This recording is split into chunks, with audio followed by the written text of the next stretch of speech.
My name is David, and I'm a young high school graduate who is currently trying to quit my job. But I have my reasons, and I will explain now. It was May of 2018. Everyone I knew in high school was working by that time, even my older brother. But I didn't want any of that. I was 16 and didn't want to spend my summer working for some company or cheesy little store down the corner. All I wanted was to have fun and enjoy what little youth I had left, since I would be graduating in the next year and a half. But of course, that's not how it works. I was still 16 after all, meaning legally my parents could tell me to do whatever they wanted, and that meant getting a job. So, over the next couple of weeks, in between assignments and homework, I spent my time searching around for any job opportunities I could, whether it be through the newspapers, magazines, television, or even the internet. I spent many a day just trying to find the right job, hoping to at least find one that was suitable for me and my petty skills. To an adult, it may not seem like much, but to a teen like me, it seemed like forever till I would find the right job. And I almost felt like I would be Thanos snapped out of existence by the time I was finished. That is, until my job found me.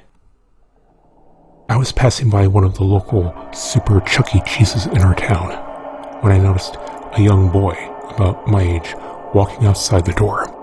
At first, I wanted to wave hello just to be courteous, but the look on his face told me he wasn't in much of a good mood. Then I heard him speak.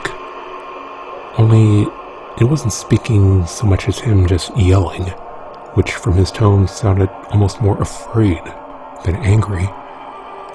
Now, when I think about it, I know he had a good reason. Forget it! He shouted. Forget it! I'm done with this place! He continued, storming off and tossing his work uniform into the trash can. I wonder what that was all about, I thought to myself. That's when the manager came out of the door. Wait! He shouted. Come back! He continued, before heading back inside with a somber look on his face. I then realized this was my chance. Now I could get a job, and one so close to my house as well, which was even better. Yet, I still found that it would be best to follow my parents' wishes, even though I didn't want to work, rather than to be grounded the whole summer or be sent off to some summer camp with a bunch of strangers. So, I entered inside, and walked up to the worker at the tip counter. "Hello, sir," he kindly greeted with a bright smile. "Are you here with a party that arrived a few moments ago?"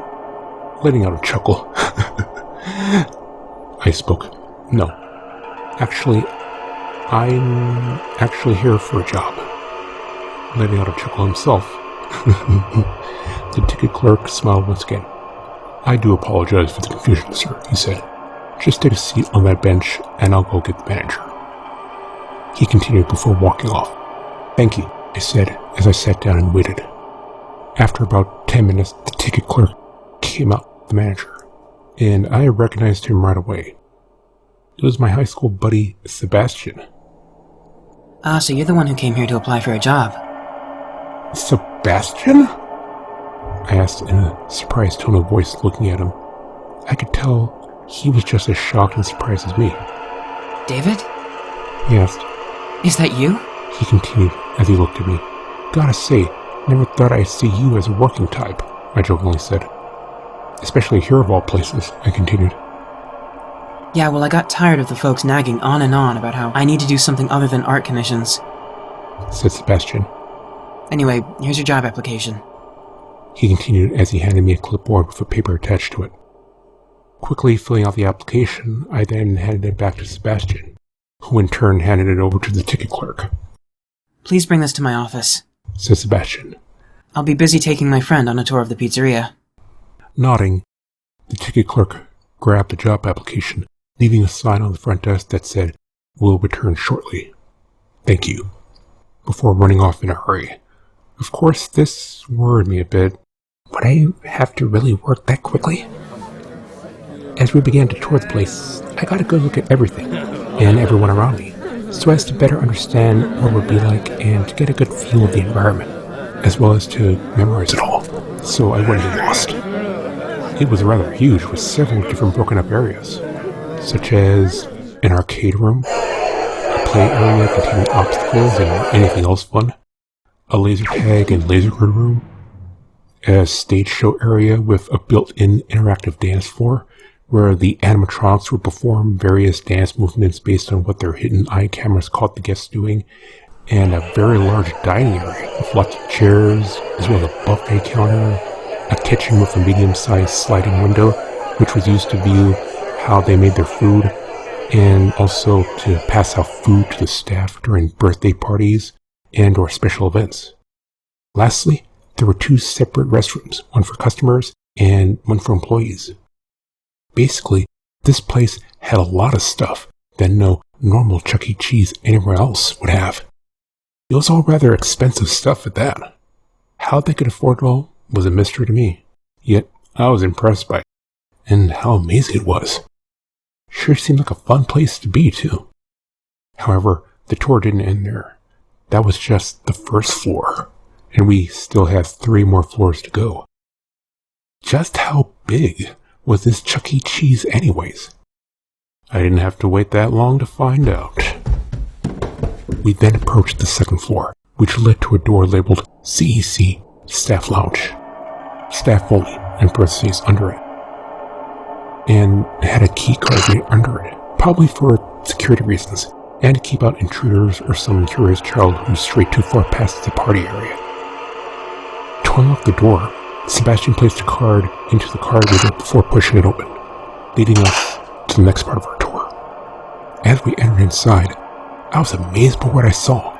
Futon couches all around the room, a large 50-inch HD TV, multiple gaming systems included with wireless Bluetooth headphones, and arcade machines, which also included some modern and classic games not available on the 1st floor.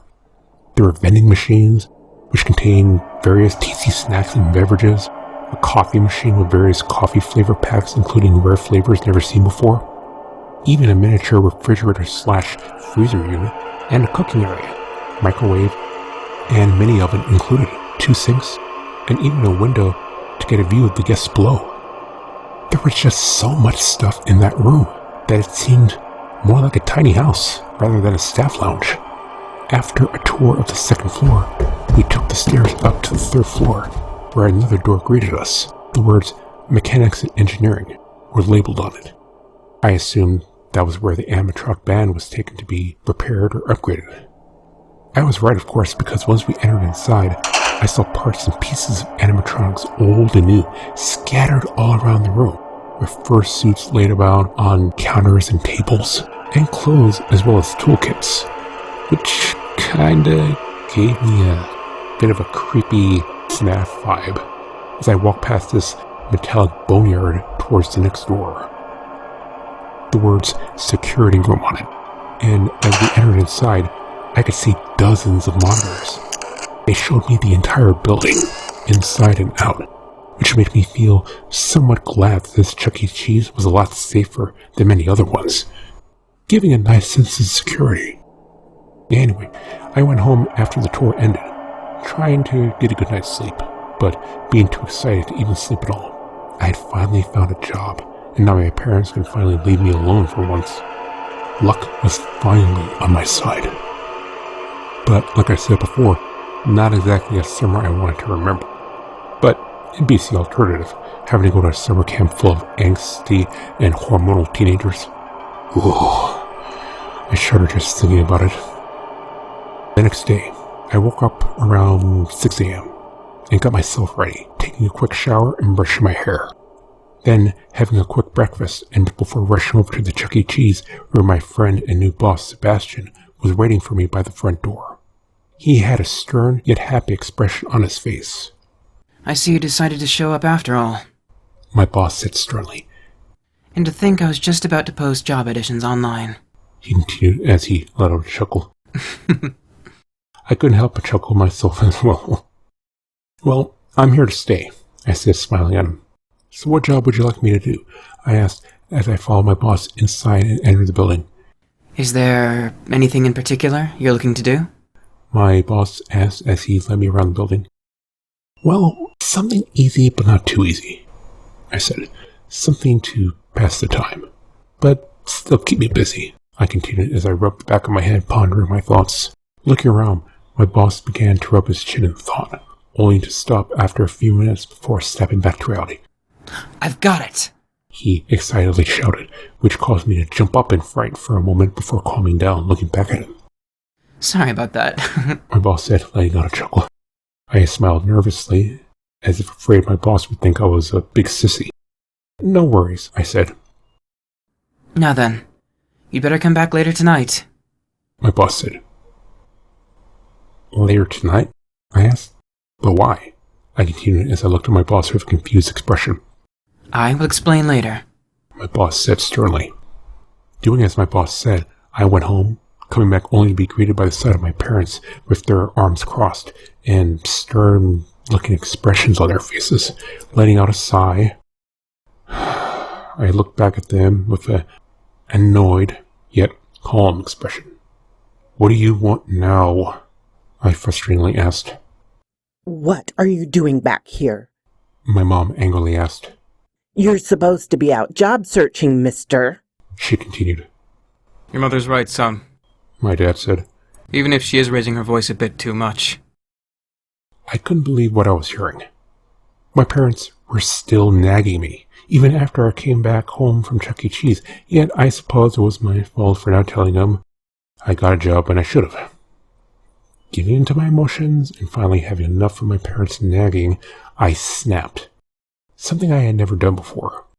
Would you both just shut the hell up and just listen to me for once? I shouted, quickly covering my mouth, and worried my parents might do something brash for my foul mouth. Yet, they didn't, and said nothing. They simply sat down on the stairs and looked at me with almost petrified yet surprised expressions before finally speaking. Okay, son, we'll listen. My dad said, then looking at me normally again. I couldn't believe it. My parents finally decided to listen to me for once. Something in all my life I'd never thought I'd ever hear or see, yet quickly took advantage of. Look, I appreciate your concern about me and my need for a job, but I already have a job, I said. I just got hired yesterday, and I start later tonight. My parents snapped out of their daze and immediately gasped in shock, smiling at me happily. That's great, honey. Where's this new job of yours? My mom said, letting out a sigh. And knowing my parents would probably not agree with my choice, I spoke. Chuck E. Cheese. I then watched as my parents froze once again, going from smiling to just staring at me with blank expressions. Oh boy, here it comes, I thought. Which one? My father asked in a somber tone. The one down the street on... Okay, quick side note before I continue on with my story. Due to me still working for the company, I am afraid I can't say exactly where it was because of privacy reasons. Plus, all workers are required to keep anything shady that happens at any of the stores secret when they sign those application forms. The one down the street a few blocks from our house, I said, looking at my father nervously. Clenching his fist, my father raised his voice at me, shouting, not just with anger, but fear as well. Have you completely lost it, boy? My back hit the side of the staircase when I slowly stepped away. I'm sorry, Dad, I whined. It was the only place closest to our house and my school, too, I continued. I don't want you ever going there, understand? My dad shouted. I'm sorry, Dad. I apologized, but I've already filled out my job application form, and I'm not about to quit because of your hatred for the place, I continued. Just go then. My dad said as he walked away with my mother. But don't say I didn't warn you. He continued as me and my mother went upstairs to their bedroom. I then went to my bedroom as well, trying to get some extra sleep in, but being unable to, as my father's words kept echoing in my head. Just go then. But don't say I didn't warn you. Over and over again, making me wonder what had him so worked up like that. Anyways, after almost 5 hours trying to sleep, I finally did. only to awaken during the night to the sounds of my cell phone alarm going off. What the fuck? I mumbled to myself. And I guess it's shut eye around here. I continued as I let out a frustrated groan. However, looking at my phone clock, I quickly snapped out of my sleepy state, realizing it was almost 11:40 at night. Fuck! I'm late. Getting myself ready, I exited my house, not even having time to eat and only taking my keys with me. Then, running like hell, I quickly arrived at the Chuck E. Cheese, panting heavily as I tried to catch my breath. I'm here, I said, still panting low on my words. Did I make it? Looking at me with a stern look, my boss crossed his arms. You're late, he said in a firm tone. Sorry about that, I said, while chuckling nervously. I couldn't sleep very well. Letting out a chuckle himself, my boss smiled. First day jitters? He asked. Yeah, I said, not wanting to tell him about what happened back home with my parents. Well, I'll let it slide for today. Thank you, sir, I said. I promised to show up earlier tomorrow. I continued as I put on my Chuck E. Cheese shirt and cap. That's what I like to hear, my boss said. Now follow me to the security room. Then, following him, I began to wonder why we were heading to the security room. Was this going to be my job, or did my boss need to get something before assigning me a task? I wasn't sure. That's when we arrived, and Sebastian looked at me.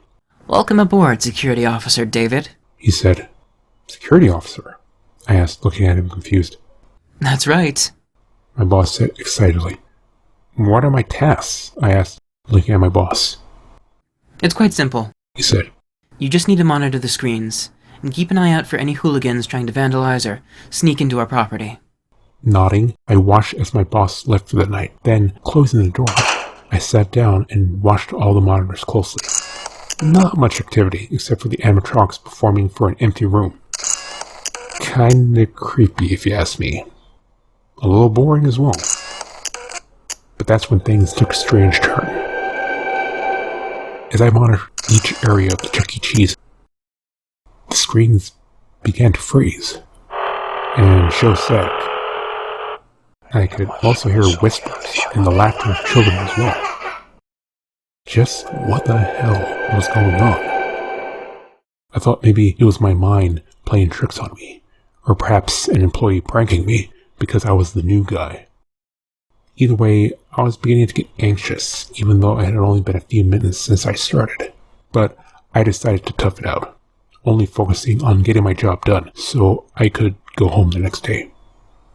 I spent many hours watching those screens, the same activity over and over, checking the time and seeing it was 7 a.m. I finally saw the light of day appear through the window behind me. What a relief. I then went home, only to have my dad block my path. What now, Dad? I asked, angrily and impatiently. My dad didn't say anything, but shoved a bunch of newspapers and magazines in my face. Here, my dad growled, finally speaking. Maybe this will show you what really goes on behind closed doors at your workplace. Of course, I didn't bother saying anything and just walked off. Just what was my dad's deal anyway? Going into the living room and sitting down on the couch, I began to read the newspaper and magazines my dad shoved in my face. What I saw would haunt me forever. I shouldn't even say what it... No, I have to. So, no other employee, parent, or teen can suffer the same fate. Here I go. The newspapers and magazines showed images of children, teens, and adults missing, all of which disappeared at the very same Chuck E. Cheese I was working at. But that was just the half of it. Things would only get worse from there. As I scrolled through the internet on my phone, I watched a bunch of news documentaries about the incidents that happened at that particular Chuck E. Cheese. Witness reports from children, teens, and adults who all claim to have seen something so shocking It drove them to insanity. I was shocked to discover that 2 of the witnesses were my mom and dad. I won't say their names to keep them safe, but I know it was them from the images I saw. No wonder they were so freaked out. I, however, chose not to follow the warning, and thought of it as nothing more than sabotage by my parents. I arrived at work the next night, like before, but this time a bit earlier. The same activity as the night before followed. Whispers, laughter, and of course static, then ending with me going home for the night. For the next days, it was the same routine, yet things only began to get stranger, and, I won't lie, creepier. However, due to me being blinded by my stubbornness and pride, I decided to continue the job. I wasn't going to let a few sounds and screen static bother me or force me to quit. Only a baby will let such things get to them. Night 6 was where my job finally went from strange to just plain creepy. I could hear the whispers and laughter getting louder and louder. The monitors now began to show faces in the static and blood dripping down the screen. I could almost touch it. I decided then and there to do more research on this place, while I waited for the relieving warmth of daylight. But what I discovered come to haunt me forever. To this day, I still wish what I saw was just a sick joke, but I know it wasn't. I saw the autopsy reports of children, teens, and adults, all discovered at that very same Chuck E. Cheese where I had been working when I searched through old news reports dating back as far as the 80s. Most of them barely identified as some of the missing people I had read about in the newspapers and magazines, yet the most horrific part of the reports were the images of each victim. Excuse me for...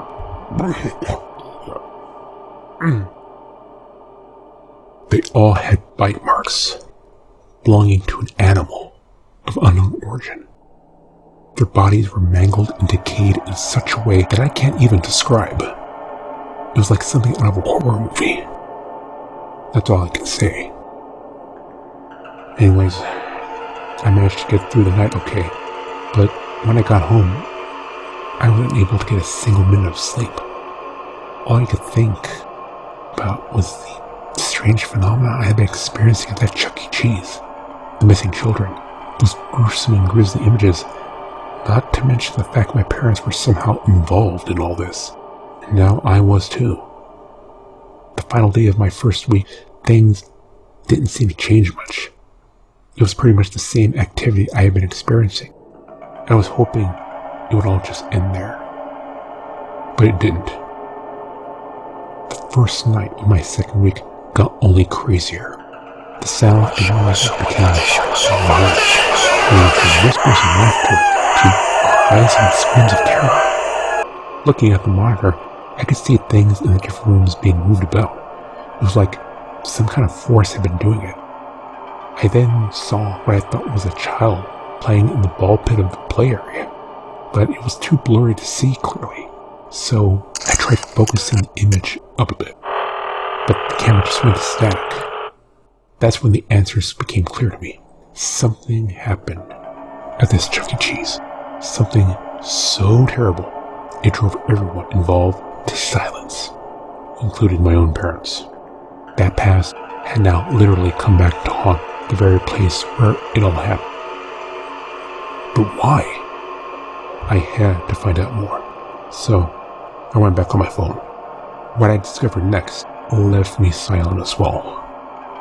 Some kind of serial killer had dressed up in a Chuck E. Cheese costume and slaughtered all these people. There were even traces of blood on his suit when he was caught back by police in the 90s. Yet he denied anything. According to police statements, the killer had been in some kind of daze. He was unresponsive to any warnings they gave him before taking him down. In prison, he wouldn't even respond to the questions he was asked in detainment. He simply muttered the words, Los Malvados, over and over again. Translating the words in my head, I was to see what it meant. Evil ones. That's as far as I could get through because my shift had finally ended and I went home. But like before, I was unable to sleep. All I could think about was the horrible things I had read about and seen. I began to wonder, did I want this job anymore? Were my parents tricking me with fake news to keep me safe, or was it to hide the truth? I just couldn't make sense of anything and wasn't sure what to believe. I pressed on though, going to work that week as well, and making it all the way to the third week. That week, however, will be my last time working there before I transfer to another store located in another area, a bit further away. But I wasn't going to be allowed to leave that easily.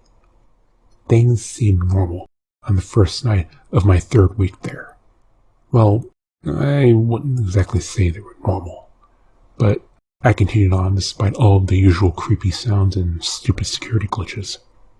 I had no idea that I was in for one hell of a surprise. I really should have quit then and there while I was at it. I saw the animatronics look directly at the camera while I was monitoring them. Their eyes switched from their normal colors to blood red and black pupils, and were dripping blood. What the hell was up with those robots? How could they have possibly known I was watching them? The camera was placed way above the corner wall. They shouldn't have been able to turn their heads like that. Their heads could only turn about 30 degrees to the left and right from what I read about the animatronics, but their heads had turned a full 180 degrees just to face me. The camera monitors all began to glitch like crazy, showing static and freezing up even more than they had during my first and second week there. That only made matters worse. Now, I had no way of knowing what would come next. Then, I heard a loud crash coming from downstairs on the third floor. What the hell was that? I thought to myself. I managed to get the cameras partially working again and saw something I never thought possible. Chuck E. was standing in the mechanics and engineering room, looking right at me with those very same blood-red eyes. But then he spoke in a voice that still haunts me to this day. God, that voice. It almost sounded like a mixture of Chuck E's voice and a child's, but with a demonic tone. I see you in there, David. I jumped out of my seat. How do you know my name? Especially when I hadn't gotten a name tag yet. There's no way he could have known who I was. He's a fucking robot. He shouldn't have even been walking, let alone roaming around the store like that. This was something you'd only see in horror movies or a video game like FNAF. Yet there he was, standing right there and looking directly at me with that menacing stare. I wanted to scream, to call out for help, but my voice was silenced by the fear in me taking over. I just sat there, frozen fear and looking at Chuck E until the camera finally went to glitchy static again, which caused me to snap out of my daze and go back to my duties. I switched the camera over to the other rooms, but no activity. Going back to the stage room, I saw all three animatronics back in their normal positions. Chuck E, once again, frozen in place. Was I going crazy, or did I really... My thoughts were then interrupted by my cell phone alarm going off. It was time for me to leave and let the day shift employees take over. I went home, with even more questions now in my mind. It was finally time to discover the truth and find out why everything at work has been happening to me. This time, my parents weren't home. They had gone away on a business trip and would not be back for at least a few days. Luckily, they left their laptop computers at home, since they probably left in such a hurry. They either forgot them or decided to leave them there at the house. I took advantage of the situation and did some more research. This time, doing something that my parents would probably kill me for doing if they ever found out. I went on the dark web and discovered things about the Chuck E. Cheese I worked at. dark and terrible things. I found out the entire building was once a satanic church of sorts. It had been used for multiple sacrificial rituals as well. But without any explanation, the entire cult there had just disappeared. They were all children, teens, and adults, just like the current victims who disappeared at that same building years later. Scrolling down further, I found horrific images of animals being sacrificed. Rats, dogs, and chickens. Each one with a strange symbol drawn on their forehead before death. I wanted to throw up, to look away from the horrors. I decided to keep going though, which led me to finding even more creepier stuff, images and videos of the aftermath of these horrific rituals. One image showed a transition of a person morphing from normal human being into a purple-looking demonic creature with a thick body build and fur all over the body. I immediately dropped the computer and froze in shock. It couldn't have been. That creature in the photos was Mr. Munch, one of the mascots of Chuck E. Cheese. I wanted to doubt what I saw, but I couldn't. I knew it was him. Those same sharp teeth, that silly toothy grin, that purple fur, complete with a golden orange mohawk, and those green eyes. It was him. Brought to life in some sick and twisted ritual. That's not what freaked me out though. No, the thing that freaked me out was the year those photos and videos were all taken. The date was May 17th, 1975, 2 years before the very first Chuck E. Cheese was opened and the company was born. So, how did these cult worshippers bring a character from our company to life when it hadn't even existed yet? I decided, first thing tonight, I would confront my boss to see what he knew. I didn't care if I would get fired either. I just wanted to know what was up with that Chuck E. Cheese. I couldn't take it anymore. I left my house around 11:30 p.m. and arrived about 10 minutes later. My boss was still there, waiting for me. This was it. Today, I would finally get all the answers. Oh, hey there, David. I shoved my boss against the wall in a fit of rage. What are you doing? Tell me now. Letting out a chuckle, my boss squirmed and struggled to break free of the grip I had on him. What's going on with you, David? Shoving him again, I spoke. Shut up and answer me now. My boss, however, maintained his innocence. Look, if this is some kind of prank, you'll have to do better than this, said my boss. Breaking down to tears, I released my boss. I'm sorry, Sebastian. What's the matter? My boss asked as he patted my back and held me closely. I want a new shift. I want... What happened? My boss asked. You were doing so well for the past couple of weeks. After calming down and taking a few breaths, I looked at my boss. Get an exorcist out here immediately, I said before heading inside and locking up for the night. My boss then walked away and left. I knew I shouldn't have been there. I should have quit right then and there. But seeing my boss look at me like that made me realize he was innocent and knew nothing about what was going on here at this Chuck E. Cheese. He was just as much of a victim as me, and most likely blinded as well. I, however, was now fully aware of what was going on. These animatronics were no robots. They were evil, demonic creatures, meant to trick those foolish enough to get too close and devour them. They, most likely, killed those Satanists as well, and consumed them too. Now, there was nothing to stop them from consuming everyone here, except to watch them and keep them from getting out. As I switched between camera angles, I noticed another animatronic had wandered off and entered one of the rooms. It was Helen, the chicken animatronic. She was in the playroom, interacting with all the different areas. I let out a sigh of relief, hoping she didn't see me. I was wrong. She knew I was there, and started to taunt me, singing a twisted version of the song Ring Around the Rosies over and over again.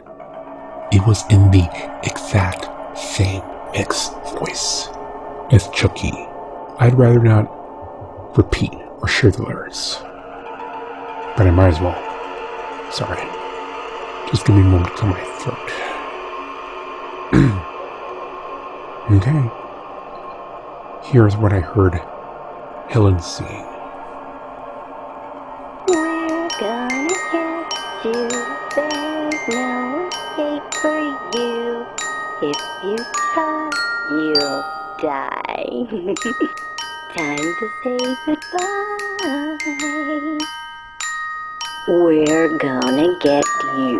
There's no escape for you. If you try, you'll die. Time to say goodbye. I felt sick to my stomach.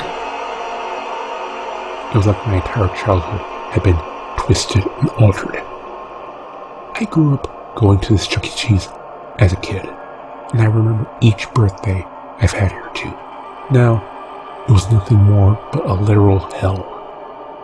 I then went back to monitoring the other rooms and switched between cameras. There was no activity, of course, not even from Chuck E. It seemed Helen was the only one walking and roaming around. The weird thing about this was that she mainly stuck to the playroom, usually leaving the other room out of boredom, and not sticking around them much. The light of day finally came, and I went home. All I could think about now was whether or not I wanted to work there anymore.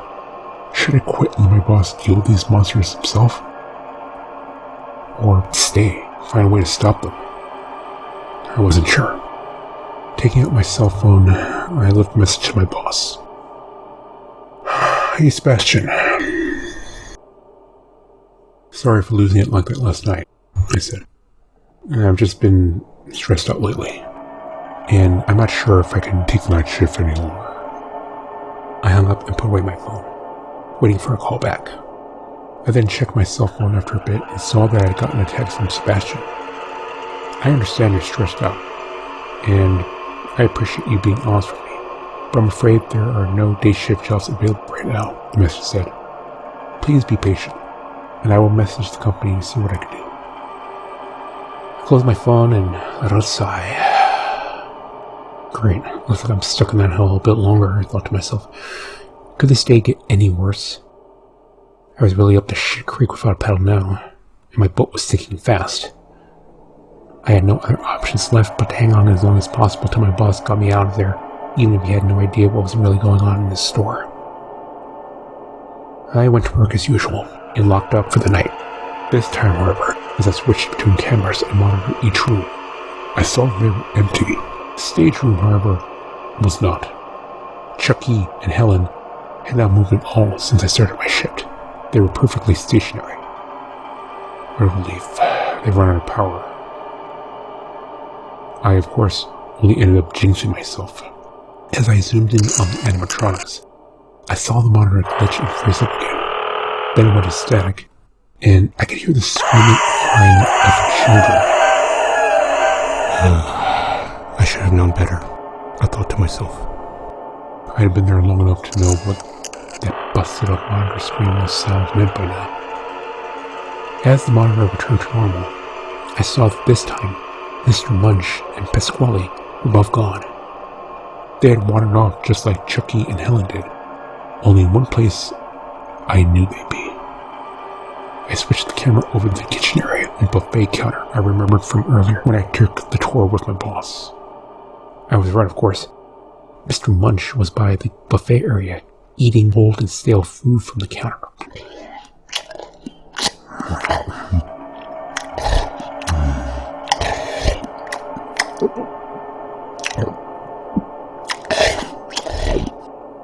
Well, Chef Pasquale was in that kitchen fooling around with the kitchen supplies and making various dishes for nobody. It was kind of funny for a while and gave me a good chuckle.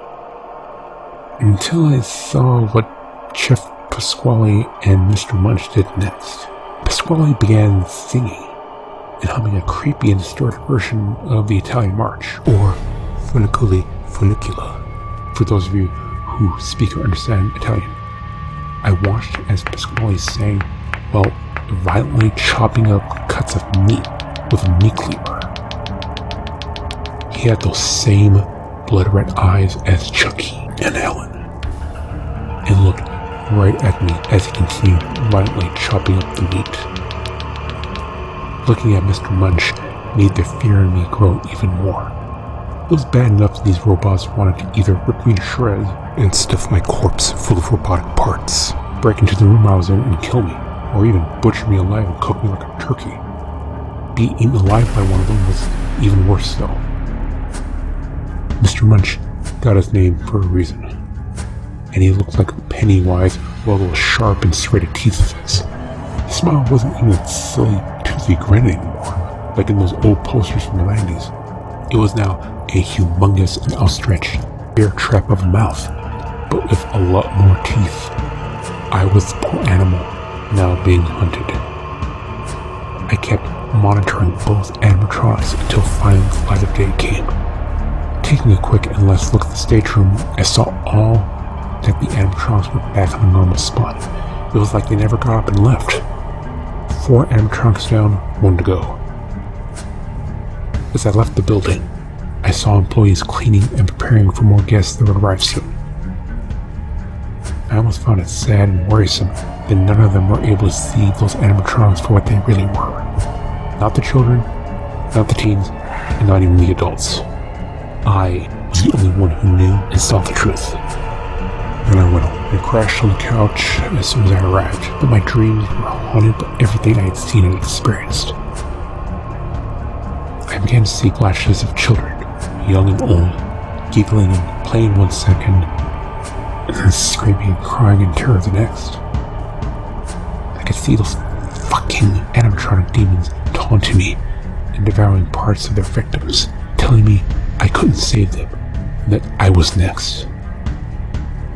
I woke up immediately, and a fright grabbed my chest. My heart had never beat so fast. I was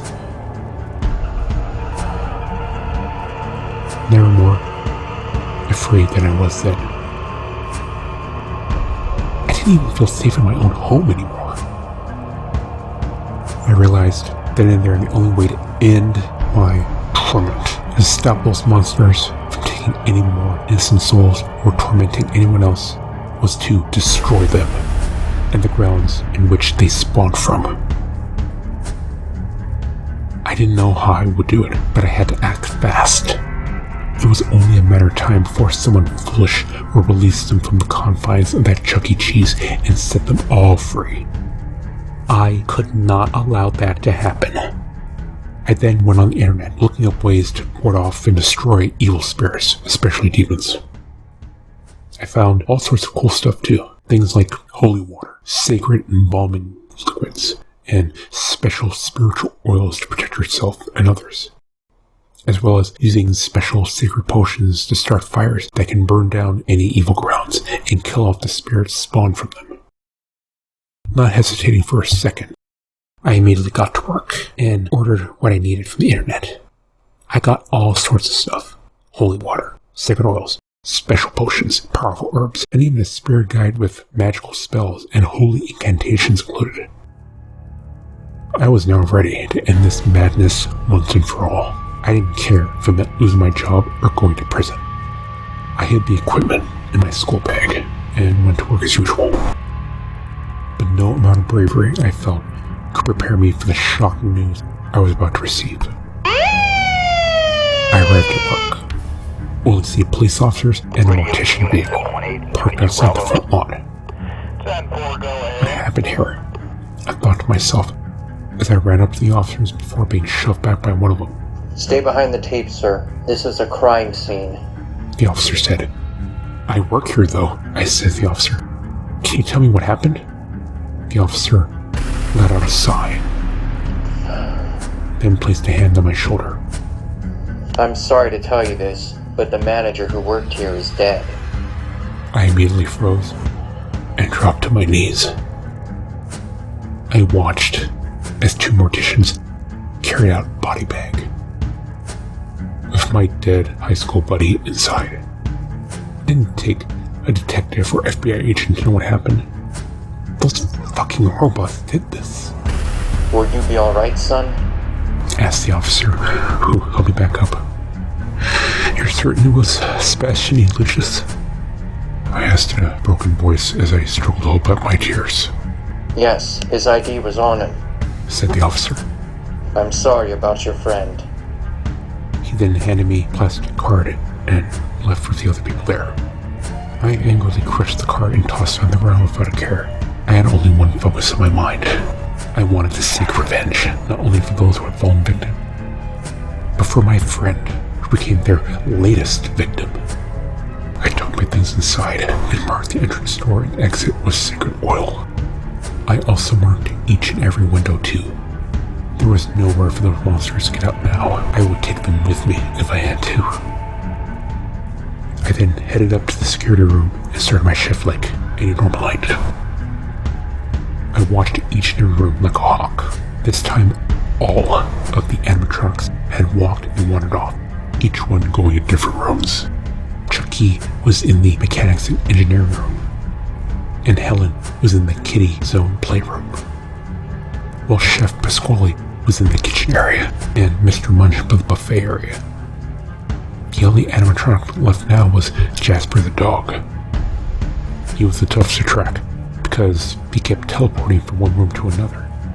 It didn't help that he made the cameras and monitors go crazy either. In fact, he made them even worse than Chucky or Helen. It was now a literal game of cat and mouse, or rather, dog and cat. After a bit of a struggle, I finally managed to find Jasper. He was in the laser tag and laser grid room, maneuvering around the laser grids and firing a laser pistol at targets. He didn't seem at all that threatening to me either. He seemed more like a playful cowboy puppy. That's when he looked back at the camera and gave that same evil gaze as the other animatronics. Okay, so he wasn't as harmless as I thought. That's when I heard him speak in a distorted and demonic tone. Time for this pup to unleash his inner bloodhound. Jasper then let out a monstrous growl. And all the power around the building instantly shut down. The only thing left running was the gas and wall lights located around the building. I had to get out of there fast, and there was only one way out. The emergency exits located at the very back of the building.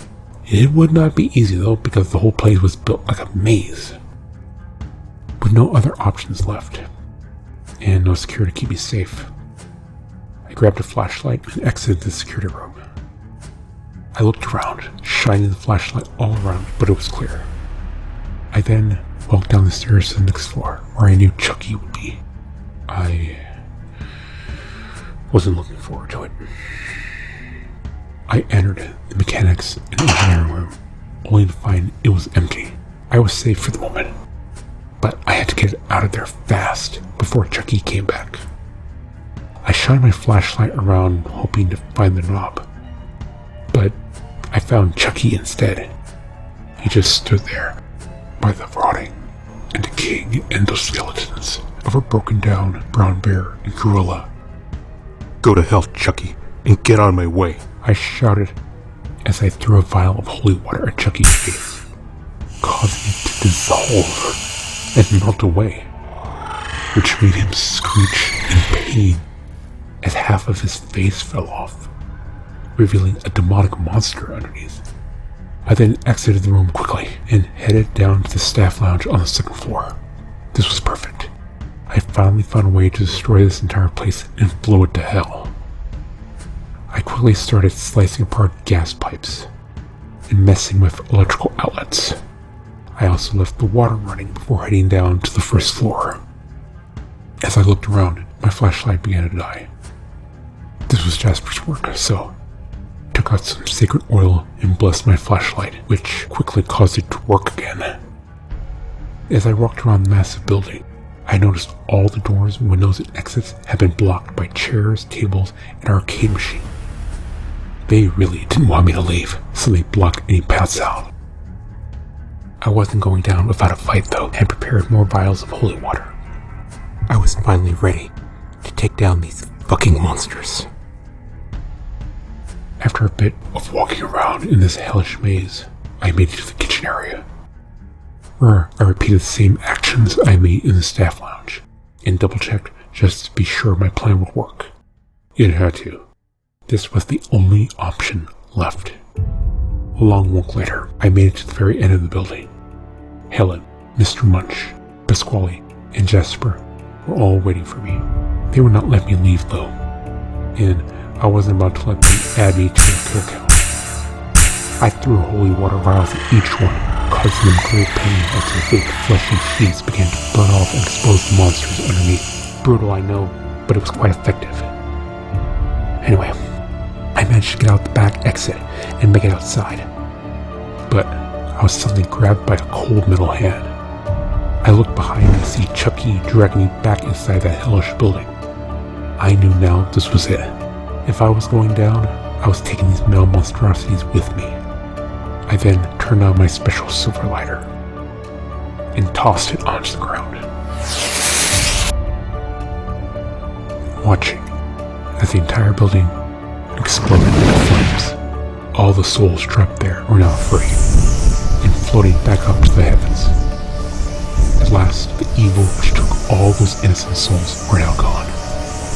And I was happy to die, knowing I ended it once and for all. I closed my eyes and thought of all those close to me before finally blacking out.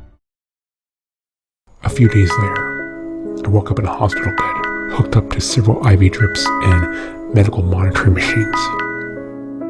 I was surrounded by my mother and father, who looked extremely worried.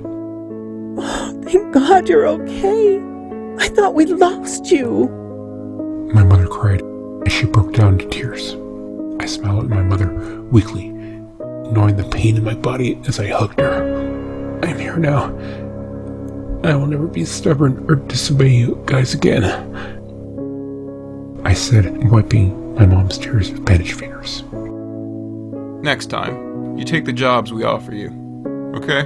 My dad said jokingly as he let out a chuckle. Yeah, I've definitely learned my lesson now, I said jokingly back. I, of course, would not live up to my promise because I was transferred to another Chuck E. Cheese a bit further away from my house. But at least this one wasn't cursed or haunted. Then again, with all these multi-million-dollar and billion-dollar companies, you never know what dark secrets they are hiding from you. As for me, I plan on quitting the company next year, once I start college. My mom and dad have already agreed to help with the expenses, which is nice. I suppose it's to make up for my injuries. Maybe one day I will tell them what really happened. As for the fire, it's been deemed an accident by the company, fire experts and detectives. They say it was caused by faulty construction. We all know it wasn't, though. I know it wasn't. For now, though, let the media and everyone else believe what they want. If they want to think what happened was an accident, I couldn't care less. I only care that now, no one else will have to suffer again. I know what I did was illegal, but sometimes even the goodest of deeds require ignoring what is right and wrong and just doing it. Anyway, my advice to you is that if you ever find yourself working late at a Chuck E. Cheese, make sure you do your research because you never know the history of the store you're assigned to. This goes for any other company as well. Disney, Universal, Six Flags, etc. There are many secrets being hidden by these companies. But be careful you do not find yourself caught in the middle of it, or you could just be another secret they decide to bury.